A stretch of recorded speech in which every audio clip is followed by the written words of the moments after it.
नमस्कार, RV the vision के इस ऑनलाइन प्लेटफॉर्म पर आप सभी लोगों का स्वागत है। आज की इस क्लास में हम लोग यूपी SSSC द्वारा आयोजित पेट की परीक्षा के पिछले वर्षों के हल प्रश्न पत्रों को देखेंगे।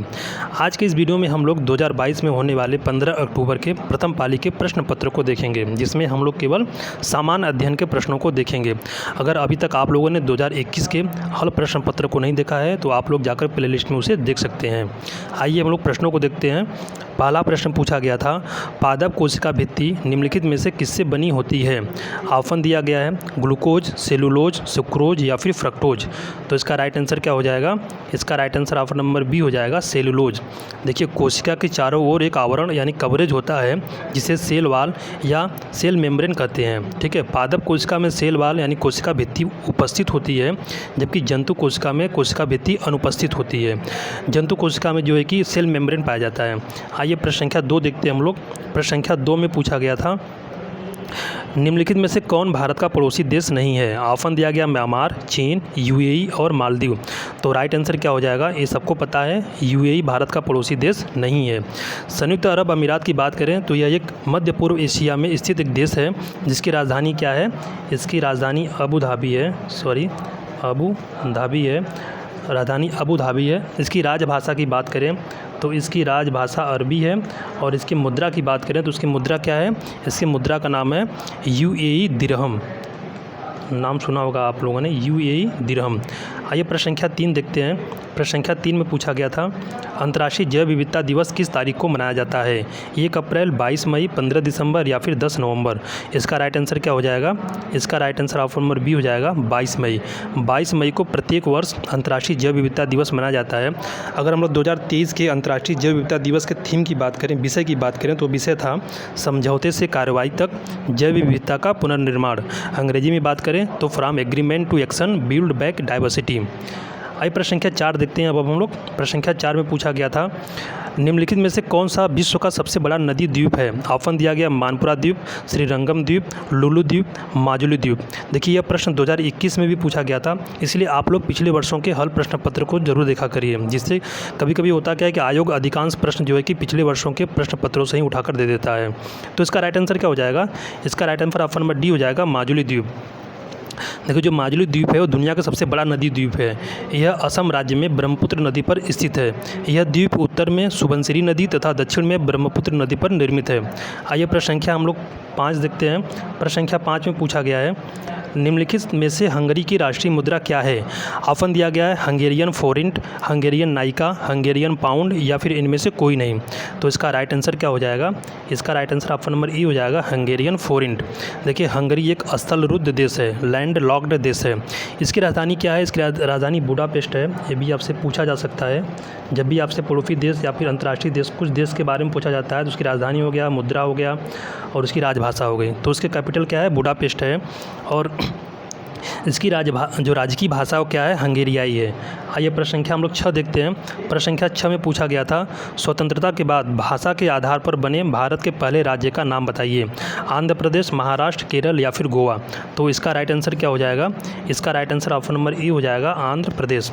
देखिए, स्वतंत्रता के बाद क्या हुआ कि भाषाई आधार पर राज्य गठन हेतु बनी समितियों के सुझाव पर पूरे देश में राज्यों के पुनर्गठन को लेकर व्यापक जन आंदोलन हुए, जिसमें कुछ लोग आत्महत्या भी किए थे। तत्पश्चात क्या हुआ कि भारत सरकार ने 1953 में भाषाई आधार पर आंध्र प्रदेश को एक नया राज्य बनाया था। और 1956 में क्या हुआ था कि 1956 में राज्य पुनर्गठन आयोग की स्थापना की गई, और इस आयोग की रिपोर्ट के आधार पर 14 राज्य तथा 6 केंद्र शासित प्रदेशों का गठन किया गया।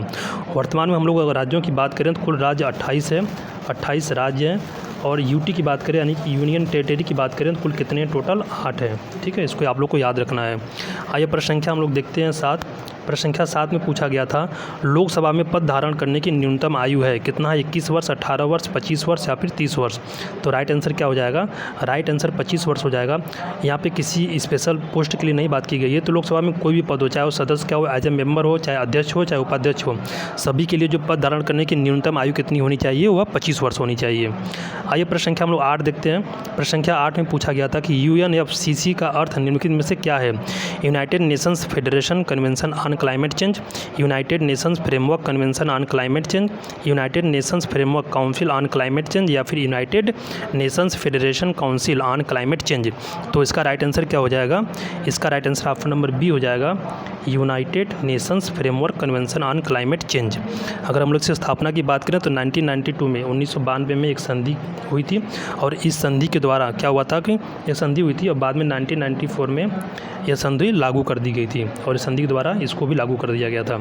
आइए प्रश्न संख्या 9 देखते हैं हम लोग। प्रश्न संख्या 9 में पूछा गया था, नौटंकी निम्नलिखित में से किस राज्य का लोक नृत्य है? उत्तर प्रदेश, केरल, कर्नाटक या आंध्र प्रदेश? तो इसका right answer option number A हो जाएगा, उत्तर प्रदेश। उत्तर प्रदेश के अलावा अगर नौटंकी की बात करें तो यह राजस्थान, बिहार, मध्य प्रदेश आदि राज्यों में भी आयोजित की जाती है। प्रश्न संख्या 10 देखते हैं हम लोग। प्रश्न संख्या 10 में पूछा गया था, अंतर्राष्ट्रीय ओलंपिक समिति का मुख्यालय कहाँ में है, किस देश में है? USA, स्विट्ज़रलैंड, जर्मनी या फिर इनमें से कोई नहीं? तो इसका राइट आंसर क्या हो जाएगा? इसका right answer option number B हो जाएगा, स्विट्ज़रलैंड। देखिए जो अंतर्राष्ट्रीय ओलंपिक समिति का मुख्यालय है वह लुसाने में है। स्विट्ज़रलैंड में जगह है, उसका नाम है लुसाने, तो इसी लुसाने में है। जो उसका गठन किया गया था, स्थापना की बात करें तो स्थापना हुआ था 1894 में, ठीक है, 1894 में इसका गठन किया गया था। आइए हम लोग प्रश्न संख्या 11 देखते हैं। प्रश्न संख्या 11 में पूछा गया है, 11वें प्रश्न में पूछा गया था कि निम्नलिखित में से किसने प्रसिद्ध पुस्तक पावर्स ऑफ द माइंड लिखी है? ऑप्शन दिया था महात्मा गांधी, स्वामी विवेकानंद, गुलजार या फिर रविन्द्रनाथ टैगोर? तो इसका राइट आंसर क्या हो जाएगा? इसका right answer option number B हो जाएगा, स्वामी विवेकानंद। आइए प्रश्न संख्या 12 देखते हैं हम लोग। प्रश्न संख्या 12 में पूछा गया था, संगमरमर पर पेत्रादुरा यानी कि पित्रादुरा या रंगीन पत्थर की जड़ाई का काम ...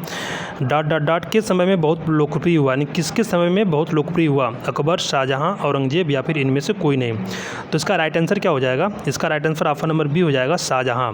देखिए शाहजहां के शासनकाल में पित्रादुरा शैली काफ़ी लोकप्रिय हुआ। ताजमहल हो, चाहे आगरा के किले की मोती मस्जिद हो या मुसम्मन बुर्ज आदि में इसका उल्लेख मिलता है, ठीक है, का प्रभाव दिखता है। अगला प्रश्न देखते हैं हम लोग। इसमें पूछा गया था कि निम्नलिखित में से किस युग में तांबे का पहली बार उपयोग किया गया था? मध्य पाषाण युग, ताम्र पाषाण युग, पूरा पाषाण युग या फिर नव पाषाण युग? तो इसका आंसर आप लोगों को पता होना चाहिए। इसका राइट आंसर क्या हो जाएगा? ताम्र पाषाण युग, ठीक है। आइए प्रश्न संख्या 14 देखते हैं हम लोग। प्रश्न संख्या 14 में पूछा गया है, अगला प्रश्न पूछा गया है, 14 में पूछा गया था, निम्नलिखित में से किस स्थान पर प्रथम बौद्ध संगीति का आयोजन किया गया था? कश्मीर, गया, राजगीर या फिर पाटलिपुत्र? तो इसका राइट आंसर क्या हो जाएगा? इसका right answer option number C हो जाएगा, राजगीर। देखिए महात्मा बुद्ध की मृत्यु के 100 वर्ष पश्चात, ठीक है, 100 वर्ष पश्चात 483 BC में यानी ईसा पूर्व में क्या हुआ था? प्रथम बौद्ध संगीति का आयोजन किया गया था। और ये कहाँ किया गया था? या राजगीर या राजगृह या गिरिब्रज, तीनों नाम से आप बता सकते हैं। राजगीर बता सकते हैं, राजगृह बता सकते हैं या गिरिब्रज के सतप्रणी गुफा में हुआ था। इस समय जो शासक था वहाँ का, मगध का, वो कौन था? वह अजातशत्रु था। अजातशत्रु किस वंश का था? हर्यक वंश का था। अगर बात करें इस जो राजगीर में जो प्रथम संगीति हुई थी उसका अध्यक्ष कौन है?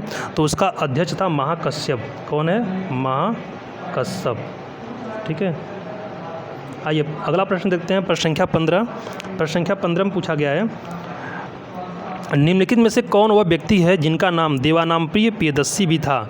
मौर्य सम्राट चंद्रगुप्त, मौर्य सम्राट अशोक, गौतम बुद्ध या भगवान महावीर? तो इसका राइट आंसर क्या हो जाएगा? इसका right answer option number B हो जाएगा, मौर्य सम्राट अशोक। आइए प्रश्न संख्या 16 देखते हैं। यहाँ पर यह प्रश्न पूछा गया था कि जब ईस्ट इंडिया कंपनी की स्थापना हुई तब भारत पर निम्नलिखित में से पता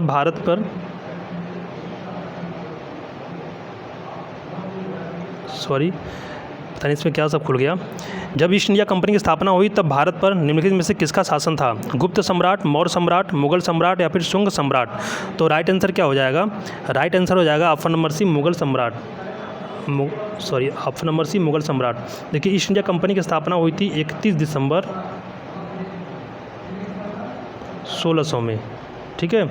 और जो मुगल सम्राट है अकबर, बादशाह अकबर का शासनकाल है 1556 से लेकर 1605। और इसी के काल में क्या हुआ था? इसी के काल में ब्रिटिश ईस्ट इंडिया कंपनी की स्थापना की गई थी। आइए प्रश्न संख्या 17 देखते हैं हम लोग। प्रश्न संख्या 17 में पूछा गया कि भूदान यानी ग्रामदान आंदोलन निम्नलिखित में से किसके द्वारा शुरू किया गया था? विनोबा भावे, यमके गांधी, जयप्रकाश नारायण या फिर आचार्य कृपलानी? तो इसका राइट आंसर क्या हो जाएगा? इसका राइट आंसर ऑप्शन नंबर हो जाएगा ए, विनोबा भावे, ठीक है। प्रश्न संख्या 17 देखिए, भूदान या ग्रामदान आंदोलन विनोबा भावे द्वारा चलाया गया था। यह एक सर्वोदय आंदोलन पर आधारित विचारधारा है जिसके अंतर्गत जमींदार वर्गों से भूमिहीन वर्गों को भूमि आवंटन का अनुरोध किया गया था। हम लोग अगला प्रश्न देखते हैं। अगले प्रश्न में पूछा गया है, इस प्रश्न में पूछा गया है कि दांडी नमक यात्रा के दौरान निम्नलिखित में से किस सामाजिक कार्यकर्ता ने गांधी जी को आंदोलन को केवल पुरुषों तक सीमित न रखने के लिए राजी किया था। ऑप्शन दिया गया है पंडित रमाबाई, कमला देवी चट्टोपाध्याय, मैडम कामा या फिर इनमें से कोई नहीं। तो इसका राइट आंसर क्या हो जाएगा? इसका right answer option number B हो जाएगा, कमला देवी चट्टोपाध्याय।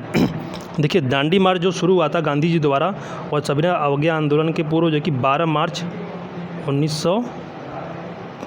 1930 में प्रारंभ किया गया था इसको, और ये कंप्लीट हुआ था 5 अप्रैल को। कब कंप्लीट हुआ था? 5 अप्रैल 1930 को। ठीक है, 5 अप्रैल 1930 को। 6 अप्रैल को क्या हुआ? 6 अप्रैल को गांधी जी ने नमक कानून तोड़ा। ठीक है, 6 अप्रैल को गांधी जी ने क्या किया था? नमक कानून तोड़ा था।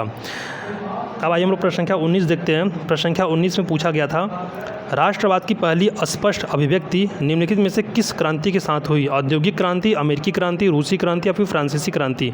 तो इसका राइट आंसर क्या हो जाएगा? इसका right answer option number B हो जाएगा, अमेरिकी क्रांति। ठीक है, जो अमेरिकी क्रांति थी वो या फिर अमेरिका में जो आंदोलन बोल सकते हैं वो कब हुआ था?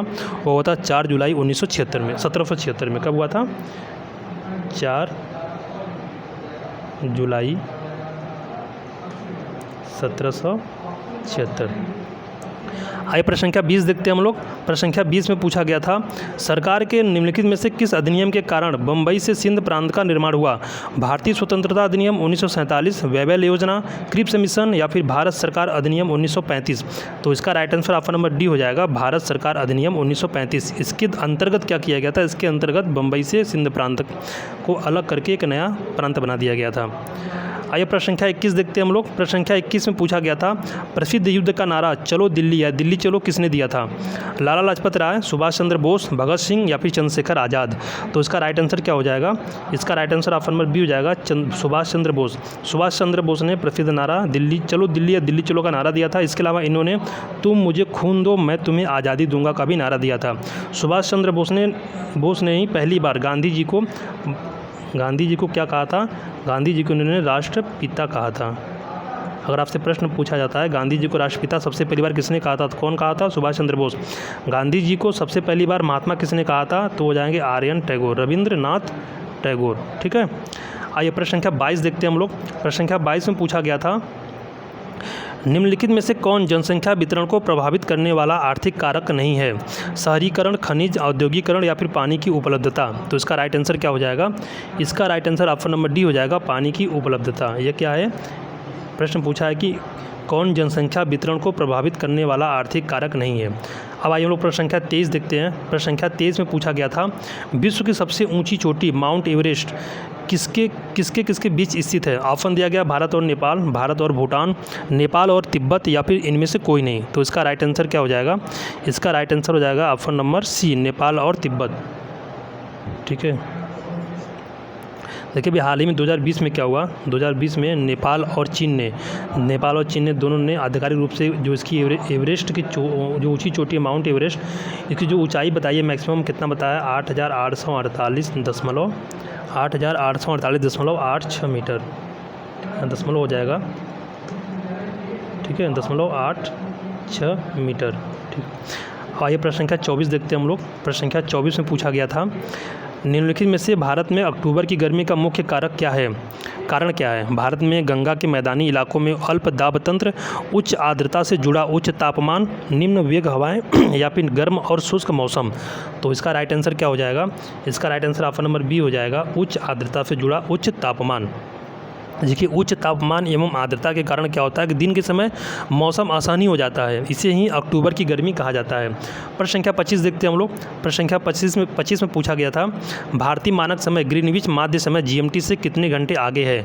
ऑप्शन दिया गया 4 घंटे, 7 घंटे, 5.5 घंटे या फिर 3 सही। यहाँ पे 3 सही है, 3 सही 7/2, 3 सही 7/2 घंटे। तो राइट आंसर क्या हो जाएगा? Right answer option number C हो जाएगा, 5 सही 1/2 घंटे या 5.5 घंटे। ठीक है, जो भारत का मानक समय है उसका निर्धारण कैसे होता है? उसका निर्धारण होता है 82 सही 1/2 डिग्री। ठीक है, पूर्वी देशांतर, डिग्री पूर्वी देशांतर से भारतीय मानक समय का जो कि निर्धारण होता है। आइए प्रश्न संख्या 26 देखते हैं हम लोग। प्रश्न संख्या 26 में पूछा गया था, निम्नलिखित में से कौन सा हरित क्रांति की रणनीति का हिस्सा था? ऑप्शन दिया गया रासायनिक उर्वरक और पीड़कनाशी, उच्च उपज देने वाली किस्मों के बीज, सिंचाई या यह सभी। तो इसका राइट आंसर सभी हो जाएगा। तो right answer option number D हो जाएगा, यह सभी। जो हरित क्रांति था इसको भारत में 1966 और 67 के समय में प्रारंभ किया गया था। इसका जो सबसे ज़्यादा प्रभाव दिखा वो किस पे दिखा था? गेहूँ पे और धान पे। ठीक है, आइए प्रश्न संख्या हम लोग 27 देखते हैं। प्रश्न संख्या 27 में पूछा गया था, निम्नलिखित में से किस नदी को बिहार का शोक कहा जाता है? दामोदर, हुगली, घाघरा या कोसी। तो right answer option number D हो जाएगा, कोसी। ज़्यादा इसमें सोचना नहीं है। आइए प्रश्न संख्या हम लोग 28 देखते हैं। प्रश्न संख्या 28 में पूछा गया था, भारत की पंचवर्षीय योजनाओं को अंतिम स्वीकृति निम्नलिखित में से किसके द्वारा दी गई थी? भारत के उपराष्ट्रपति, वित्त सचिव, राष्ट्रीय विकास परिषद या वित्त मंत्रालय। तो जो योजना आयोग भारत में पहले होती थी, योजना आयोग, उसको अंतिम स्वीकृति किसके द्वारा दी जाती थी? राष्ट्रीय विकास परिषद। राष्ट्रीय विकास परिषद की स्थापना 1952 में की गई थी। आप लोग को पता होगा कि योजना आयोग को अब समाप्त कर दिया गया है, इसको समाप्त कर दिया गया है। इसके जगह पे क्या लागू कर दिया गया है? इसके जगह पे नीति आयोग की शुरुआत की गई है। कब की गई है? 1 जनवरी 2015 से क्या स्टार्ट कर दिया गया है? नीति आयोग। ठीक है, आइए प्रश्न संख्या हम लोग 29 देखते हैं। प्रश्न संख्या 29 में क्या पूछा गया था कि किसी भी विकासशील अर्थव्यवस्था के प्रारंभिक चरणों में अधिकांश गतिविधियां किस क्षेत्र से संबंधित होती हैं? द्वितीयक, प्राथमिक, तृतीयक या सूचना प्रौद्योगिकी। तो इसका राइट आंसर क्या हो जाएगा? इसका right answer option number B हो जाएगा, प्राथमिक। प्रश्न पूछा कि किसी भी विकासशील अर्थव्यवस्था के प्रारंभिक चरणों में प्राथमिक होता है, लेकिन जैसे जैसे जो अर्थव्यवस्था होता है उसमें विकास होता रहता है, उसमें क्या होता है कि इसके बाद क्या होता है कि जो प्राथमिक क्षेत्र में कम तथा द्वितीय और तृतीय क्षेत्र में बढ़ने लगता है। क्या बढ़ने लगता है? जनसंख्या का अनुपात। आइए प्रश्न संख्या 30 देखते हैं हम लोग। प्रश्न संख्या 30 में पूछा गया था, निम्नलिखित में से कौन एक वाणिज्यिक बैंक नहीं है? HSBC, भारतीय स्टेट बैंक, ICICI बैंक या फिर सिडबी। तो इसका राइट आंसर, ये तीनों क्या है? ये तीनों वाणिज्यिक बैंक है, जबकि सिडबी वाणिज्यिक बैंक नहीं है। तो राइट आंसर क्या हो जाएगा? Right answer option number D हो जाएगा, सिडबी। सिडबी का अगर फुल फॉर्म हम लोग बात करें तो क्या होता है? भारतीय लघु उद्योग विकास बैंक। ठीक है, आइए अब हम लोग बात करते हैं प्रश्न संख्या 31 की। प्रश्न संख्या 31 में पूछा गया है कि निम्नलिखित में से कौन सा सार्वजनिक क्षेत्र का उपक्रम संसद के तहत एक विशेष कानून पारित करके स्थापित किया गया है? विभागीय उपक्रम, वैधानिक निगम, एकल स्वामित्व या फिर इनमें से कोई नहीं। तो इसका राइट आंसर क्या हो जाएगा? इसका right answer option number B हो जाएगा, वैधानिक निगम। देखिए, वैधानिक निगम वे सार्वजनिक उद्यम हैं जिनकी स्थापना संसद के द्वारा विशेष अधिनियम पारित करके की जाती है। ये अधिनियम ऐसे उद्यमों के अधिकार एवं कार्य, इनके कर्मचारियों से संबंधित नियम एवं कानून तथा सरकार के विभिन्न विभागों से इनके संबंधों को परिभाषित करते हैं। आइए प्रश्न संख्या 32 देखते हैं हम लोग। प्रश्न संख्या 32 में पूछा गया था, भारत की संघ कार्यकारिणी में निम्नलिखित में से कौन शामिल नहीं है? ऑप्शन दिया गया, ए उपराष्ट्रपति, राष्ट्रपति, प्रधानमंत्री या फिर राज्यों के मुख्यमंत्री। तो इसका राइट आंसर क्या हो जाएगा? इसका right answer option number D हो जाएगा, राज्यों के मुख्यमंत्री। ठीक है, राज्यों के जो मुख्यमंत्री होते हैं वो संघ के कार्यकारिणी में शामिल नहीं होते हैं, बाकी राज्य के जो कार्यकारिणी होती है उसके अंग होते हैं। आइए प्रश्न संख्या 33 देखते हैं हम लोग। प्रश्न संख्या 33 में पूछा गया था, निम्नलिखित में से कौन सा अनुच्छेद भारतीय संविधान में सर्वोच्च न्यायालय की स्थापना और गठन के बारे में है? ऑप्शन दिया गया 120, 118, 122 या फिर 124। तो इसका राइट आंसर क्या हो जाएगा? इसका राइट आंसर ऑप्शन में डी हो जाएगा, 124। ठीक है, क्वेश्चन नंबर 33 हम लोग देख रहे हैं ना। देखिए, भारतीय संविधान के तहत एकीकृत न्याय प्रणाली यानी एकीकृत न्याय व्यवस्था की स्थापना की गई है, जिसके शीर्ष पर क्या है? जिसके शीर्ष पर उच्चतम न्यायालय यानी सुप्रीम कोर्ट है। ठीक है, सुप्रीम कोर्ट है और उसके अधीन उच्च न्यायालयों व अधीनस्थ न्यायालयों की श्रेणियां हैं। सबसे ऊपर सुप्रीम कोर्ट है, उसके नीचे फिर हाई कोर्ट है, फिर उसके नीचे क्या होता है? Lower court. ठीक है, अब आइए हम लोग प्रश्न संख्या देखते हैं 34। प्रश्न संख्या 34 में पूछा गया था, यानी किसके पास मौलिक अधिकारों को लागू करने की शक्ति है? सर्वोच्च न्यायालय और उच्च न्यायालयों, संसद सदस्यों, राष्ट्रपति या फिर इनमें से कोई नहीं। तो इसका राइट आंसर क्या हो जाएगा? इसका राइट आंसर ऑप्शन नंबर ई हो जाएगा, सर्वोच्च न्यायालय और उच्च न्यायालय। देखिए, सर्वोच्च न्यायालय और उच्च न्यायालय दोनों को मौलिक अधिकारों को लागू करने की शक्ति होती है। अगर हम लोग बात करें सर्वोच्च न्यायालय की यानी उच्चतम न्यायालय की यानी सुप्रीम कोर्ट की, तो आर्टिकल 226 के अंतर्गत उसे अधिकार मिला है, आर्टिकल 226। ठीक है, उच्च न्यायालय की बात करें, हाई कोर्ट की बात करें, सॉरी यहाँ पे गलत हो गया है। जो सर्वोच्च न्यायालय होता है उसमें हम लोग जो अधिकार मिला हुआ है किसके अंतर्गत मिला हुआ है? सर्वोच्च न्यायालय को मिला है आर्टिकल 32 के द्वारा, आर्टिकल 32 के द्वारा, और उच्च न्यायालय हाई कोर्ट को मिला है आर्टिकल 226, ठीक है। इसके अंतर्गत इन्हें अधिकार मिला है, यानी मौलिक अधिकारों को लागू करने की शक्ति मिली हुई है। आइए प्रश्न संख्या हम लोग 35 देखते हैं। प्रश्न संख्या 35 में पूछा गया था, भारत में राष्ट्रीय मानवाधिकार आयोग निम्नलिखित में से किस मंत्रालय के अधीन है? गृह मंत्रालय, रक्षा मंत्रालय, वित्त मंत्रालय, इनमें से कोई नहीं। तो इसका राइट आंसर क्या हो जाएगा? इसका right answer option number D हो जाएगा, इनमें से कोई नहीं, ठीक है। देखिए राष्ट्रीय मानवाधिकार जो आयोग है वह गैर संवैधानिक निकाय है। कैसा है? वह नॉन कॉन्स्टिट्यूशनल है, गैर संवैधानिक निकाय है, जिसका गठन कब हुआ था? 12 अक्टूबर 1993 में, 1993 में इसका गठन किया गया था और मानवाधिकार संरक्षण अधिनियम के तहत किया गया था। इसके अध्यक्ष एवं सदस्यों की जो नियुक्ति होती है वो कौन करता है? भारत का राष्ट्रपति करता है, ठीक है। प्रश्न संख्या 36 देखते हैं हम लोग। प्रश्न संख्या 36 में पूछा गया था, निम्नलिखित में से किसी केंद्र शासित प्रदेश में उच्च न्यायालय स्थापित करने का अधिकार है? सर्वोच्च न्यायालय, राष्ट्रपति, संसद या फिर इनमें से कोई नहीं। तो इसका right answer option number C होगा। आप सभी लोग को पता है संसद को अधिकार है, क्या करें? वह केंद्र शासित प्रदेश में उच्च न्यायालय स्थापित कर सकता है, ठीक है। राज्यों में भी करता है और केंद्र शासित प्रदेशों में भी कर सकता है। प्रश्न संख्या 37 में पूछा गया था कि निम्नलिखित में से कौन सा वनस्पति रेशा नहीं है? कॉटन, जूट, फ्लैक्स या नायलॉन। तो इसका right answer option number D हो जाएगा, नायलॉन। नायलॉन में जो वनस्पति रेशा नहीं होता है। प्रश्न संख्या 38 देखते हैं हम लोग। प्रश्न संख्या 38 में पूछा गया था, तारों का रंग निम्नलिखित में से किस पर निर्भर करता है? दबाव, उसका तापमान, पृथ्वी से दूरी या फिर वायु प्रदूषण। तो right answer option number B हो जाएगा, उसके तापमान। जितना उसका तापमान बढ़ता चला जाएगा तारे का रंग उतना ही चमकीला होता चला जाता है।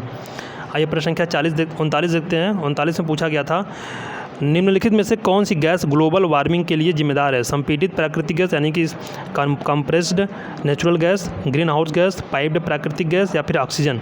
तो इसका right answer option number B हो जाएगा, ग्रीन हाउस गैस। जो ग्रीन हाउस गैसों की उपस्थिति के कारण ही क्या होता है? वायुमंडल एक ग्रीन हाउस की भांति व्यवहार करता है। ग्रीन हाउस गैसों में मुख्यतः क्या क्या होता है? जलवाष्प होता है, आपका CO2 होता है, कार्बन डाइऑक्साइड होता है, आपका CFCs होता है, ठीक है। इसके अलावा आपका मीथेन CH4 होता है, फिर इसके अलावा आपका नाइट्रस ऑक्साइड होता है, नाइट्रस ऑक्साइड भी होता है। ये सब क्या है? ये सब ग्रीन हाउस गैस के प्रमुख अंग है, ठीक है, आदि इसमें शामिल होते हैं। प्रश्न संख्या 40 देखते हैं हम लोग, जो आज का अंतिम प्रश्न है, इस प्रश्न पत्र का अंतिम प्रश्न है। देखिए इसमें 10 प्रश्न जो कि करंट अफेयर से पूछा गया था उसको मैंने यहाँ पे नहीं लिया है, उसको पढ़ने से कोई फ़ायदा नहीं है क्योंकि करंट अफेयर्स के प्रश्न चेंज हो जाते हैं और रिपीट भी नहीं होते हैं। सबसे बड़ी बात, जीएस के प्रश्न तो रिपीट हो सकते हैं लेकिन करंट अफेयर्स के प्रश्न हमेशा नए बनते हैं। न्यूमोनिया मानव शरीर के निम्नलिखित में से किस अंग को प्रभावित करता है? वृक्क, यकृत, फेफड़े या फिर हृदय। तो इसका राइट आंसर क्या हो जाएगा? इसका right answer option number C हो जाएगा, फेफड़ा। जो न्यूमोनिया होता है वो फफूंद संक्रमण का एक रूप है जो मानव शरीर के फेफड़े यानी लंग्स को प्रभावित करता है। किसको प्रभावित करता है? लंग्स को, फेफड़े को, ठीक है। यह रहा कुल 50 प्रश्नों में से 40 प्रश्नों को हम लोगों ने देखा, जो 10 प्रश्न करंट अफेयर्स के थे। अगर आप लोगों को वीडियो अच्छा लगा हो तो आप लोग चैनल को सब्सक्राइब करें, वीडियो को शेयर करें। बहुत बहुत धन्यवाद।